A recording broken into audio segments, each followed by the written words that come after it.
Okay. Hello, Shytei. How are you? Hello, Douglas. Thank you so much for having me. Well, thank you for coming on the show. I appreciate it.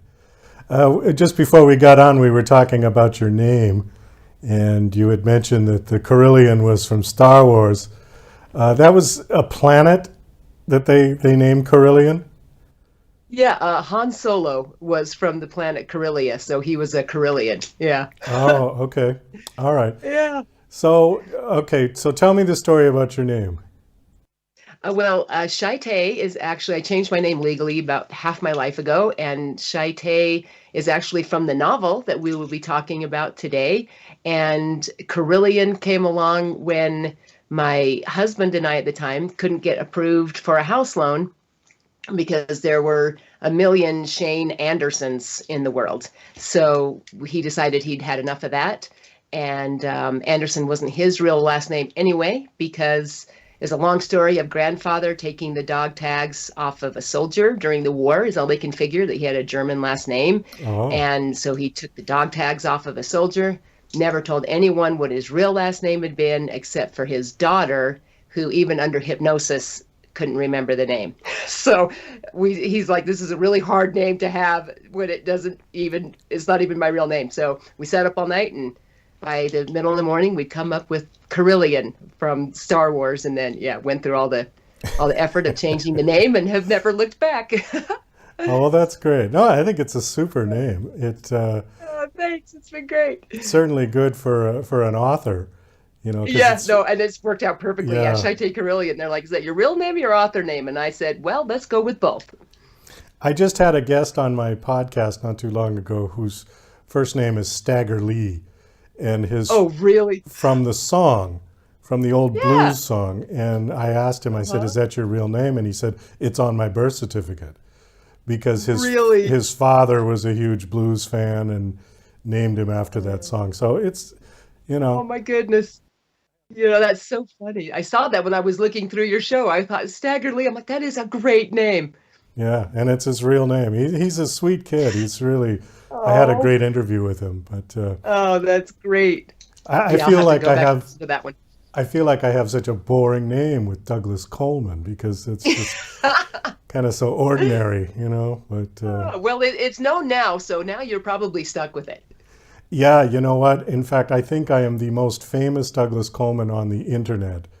Well, Uh, good for you. yeah, not to say that that many people know me because you can get lost in the internet, but Yeah. if you Google my name, I come up for like 15 pages.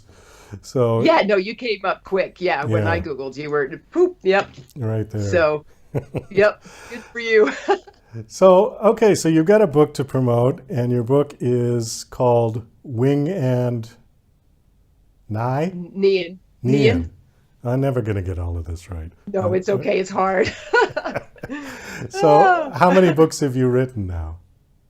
Oh man, I've completed four. I have 18 that I'm currently working on here and there as they speak and come alive. So yeah, four are completed. I signed back in October with Vitsia Publishing, Visionary Fiction, and I signed on with that company for 8 books. So we're going to do the first 4 books. Well, the only four. There's 4 books of the Leader of Legends saga, and book one comes out May 11th. And then there'll be 3 more in that world, and then 2 books from another world, and then 2 more books. We haven't yet decided which two those will be that I'll be publishing through Vitsia. So, you are traditionally published, obviously, right?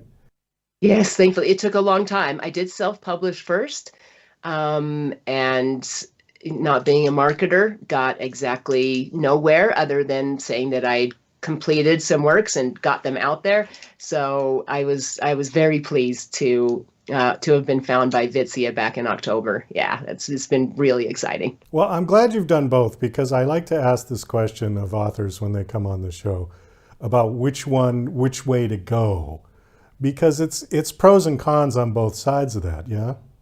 Yes, yeah, it is. For me, I always wanted someone that was a real marketer, real, knew the business.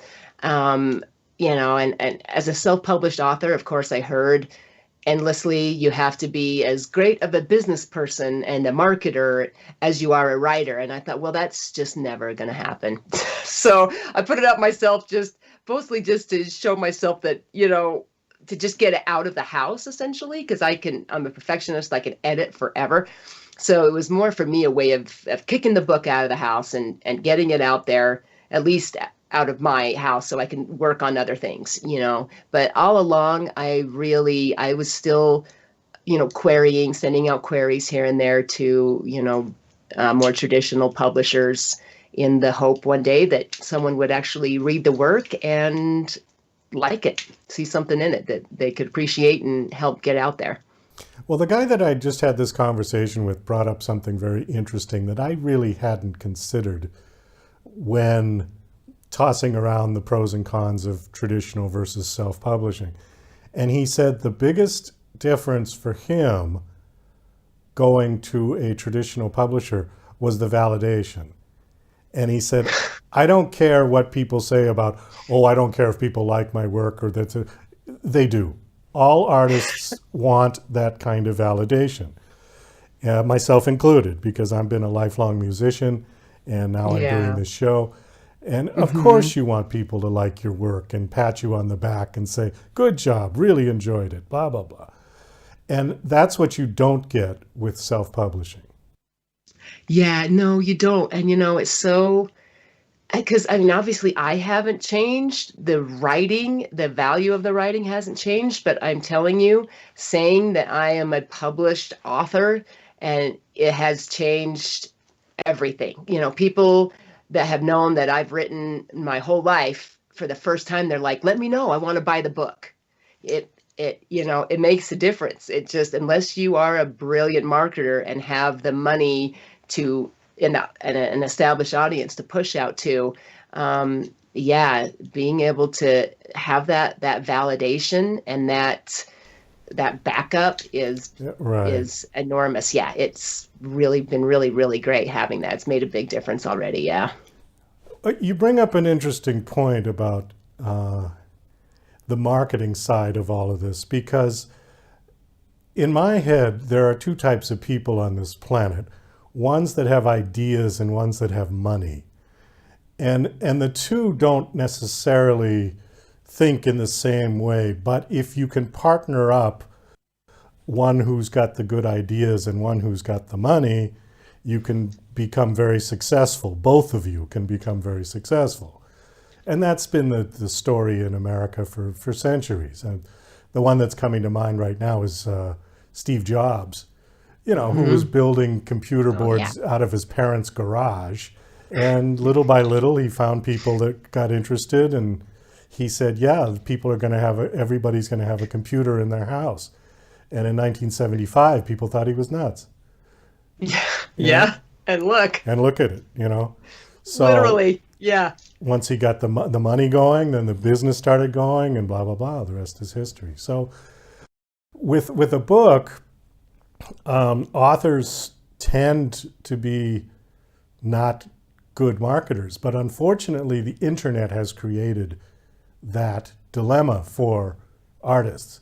It's all DIY now. You've got to do it yourself. The musicians have to write the music, have to produce it, have to market it. So when you get somebody else that can take that side of the business away from you and allow you to concentrate on your art, it does help. But again, not everybody gets that privilege. Yeah. Mm-hmm. Yeah, it took me, I'm 50. I wrote my first short story at 9 and started my first novel at 14. And I just barely signed last October. So it's been an uphill climb. But through that whole time, I always felt in my heart that if I was given this gift, if I had this gift, drawing upon maybe like the yin yang symbol, that there's an opposite for everything, or a counterpart, like you were saying, if you can match someone with the ideas with someone with the money and the marketing skills, then you have a beautiful synergy that can happen. And so I always believed, I'm like, well, if I have the gift and if it's meant to get out into the world, then that must mean that there is someone out there who has the other two parts of this equation, and I always believed in that. I would lose hope for a day or two and then it would always rekindle again. So it's what you just said. It's having that kind of combination finally feels really, really good and really exciting. Yes, I agree.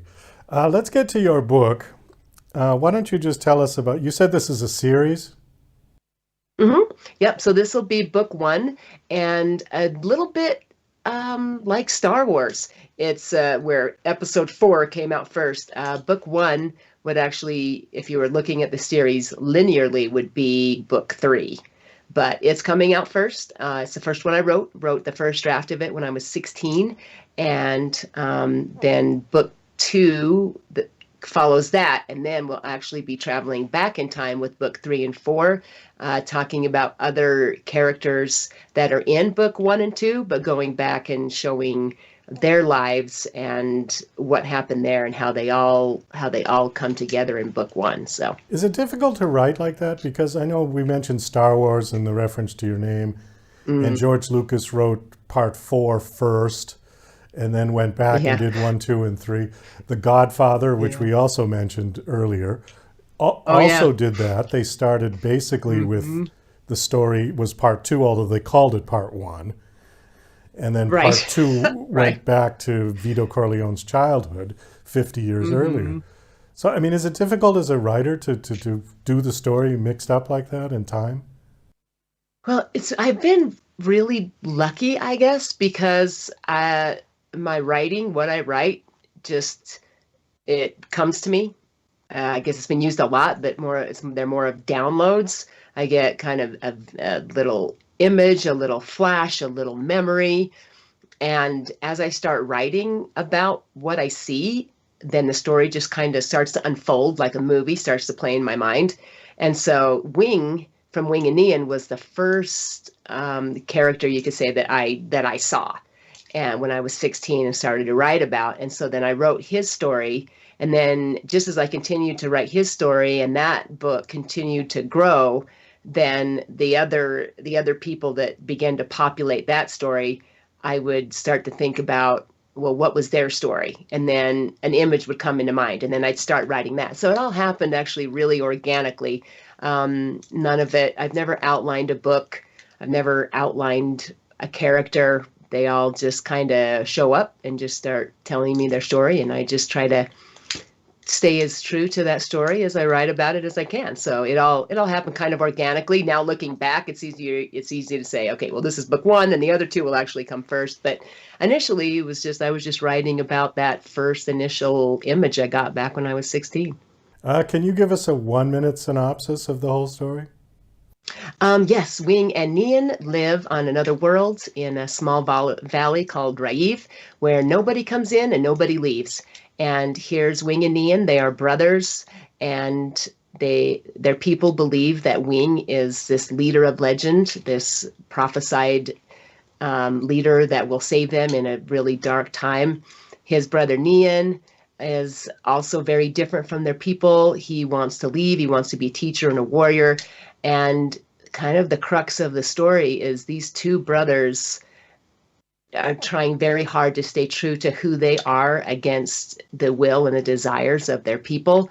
And in the end, through a devastating event that happens to them and to their people, they eventually end up rebuilding not only their continent, but their entire world. So it's being visionary fiction. It lends towards, rather than the apocalyptic and the dystopian, it lends toward rebuilding a new and a better world. So you could say it leans more into the light in the end than into the dark. And it's essentially about rebuilding a new world out of the ashes of the old. Okay. Well, it sounds very interesting. And when did the book come out? It comes out May 11th. Oh, it's not is quite out yet. the arrival Okay. date. Yep. So it's available for pre-order now, and then it comes out May 11th. Okay. But did you have a website that you want to give out? I do. Yeah. So there's ShyteiCorellian.com, Will you spell that out for and people? yeah, yeah, the whole thing. Yeah. Yeah, Shytei Corellian, Corellian.com. And that is, will take you to my page on the publisher's website where you can pre-order. Okay, great. The reason I asked you to spell that out is that Shytei Corellian is probably not rolling off people's tongues on a regular basis. No, and it could be spelled wrong It so could many be ways. Yeah. 1,000 different ways to spell that. So. Yeah. Okay. Yep. Well, thank you so much for coming on the show. I appreciate it. It was nice meeting you, nice talking to you, and best of luck with your book. I hope it does well. Thank you so much, Douglas. Thanks so much for having me.